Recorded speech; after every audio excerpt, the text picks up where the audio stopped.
గ్రామాల గురించి కానీ పట్టణాల అభివృద్ధి గురించి కానీ ఒక మాట కూడా పల్లెల గురించి పట్టణాల గురించి చెప్పలేదు. సంక్షేమం గురించి చాలా తక్కువ ప్రస్తావన, అంటే పేద ప్రజల సంక్షేమం గురించి వారు మేనిఫెస్టోలో ఇచ్చిన అంశాల గురించి ఎక్కడ కూడా చెప్పలేదు. నిరుద్యోగ భృతి, నిరుద్యోగులకు 4000 ఇచ్చే అంశం గురించి ఎక్కడ కూడా ప్రస్తావన వచ్చినటువంటి పరిస్థితి లేదు. వారి ప్రసంగంలో ఇవాళ ప్రజాభవన్గా ప్రగతి భవన్ను మార్చాం అని గొప్పగా చెప్పే ప్రయత్నం చేశారు. ప్రజావాణి కార్యక్రమాన్ని బాగా చేస్తున్నామన్నారు. ఇవాళ ప్రజావాణి తుస్సుమన్నది. ప్రజావాణి వాళ్ళ మేనిఫెస్టోలో ఏం చెప్పారు? ముఖ్యమంత్రి గారు స్వయంగా ప్రతిరోజు ప్రజల నుంచి విజ్ఞప్తులు స్వీకరిస్తారు అని చెప్పారు. ఒక్కరోజు మాత్రమే ముఖ్యమంత్రి గారు పోయి ప్రజల నుంచి విజ్ఞప్తులు స్వీకరించారు. రెండవ రోజు నుంచి మానేసినారు. తర్వాత అదే ప్రజావానికి రోజుకొక మంత్రి గారు వెళ్తారు అన్నారు. 3-4 రోజులు మంత్రులు పోయినరు. తర్వాత ఆ ప్రజావానికి మంత్రులు పోవడం కూడా బంద్ అయిపోయింది. తర్వాత ఆ ప్రజావాణిని రోజు కాదు వారంకు 2 రోజులే అన్నారు, మంగళవారం శుక్రవారం. దానికి ఒక ఐఏఎస్ అధికారిని పెడుతున్నామన్నారు. చివరికి ప్రతిరోజు పోయి 2 రోజులైంది. ముఖ్యమంత్రి గారు పోయినరు, మంత్రులు పోవడం బంద్ అయిపోయింది. చివరికి ఐఏఎస్ అధికారి కూడా పోతలేరు. ప్రజావాణిలో ఎవరున్నారయ్యా అంటే అవుట్ సోర్సింగ్ ఉద్యోగులు దరఖాస్తులు తీసుకుంటున్నారు. ఇది మీరు గొప్పగా చెప్పిన ప్రజావాణి యొక్క పరిస్థితి.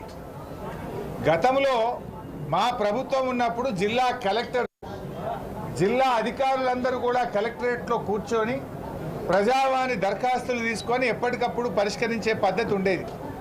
కానీ మీ ప్రజావాణి ఏడికొచ్చిందంటే అవుట్ సోర్సింగ్ ఉద్యోగులు దరఖాస్తు తీసుకునే కాడికి వచ్చింది. మీరు చెప్పిన ప్రజావాణి గొప్పతనం అక్కడ ఉన్నది. ఇవాళ గవర్నర్ గారి గురించి అర్ధ సత్యాలు చెప్పించేటువంటి ప్రయత్నం చేశారు మీరు. అదేవిధంగా పారాగ్రాఫ్ 5లో గవర్నర్ గారి ప్రసంగంలో 6 గ్యారంటీల్లో 2 గ్యారంటీలు ఇప్పటికే అమలు చేశామనే ఒక అర్ధ సత్యాన్ని చెప్పారు.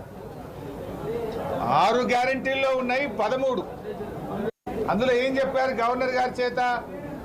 2 గ్యారంటీలు అమలు చేశాము.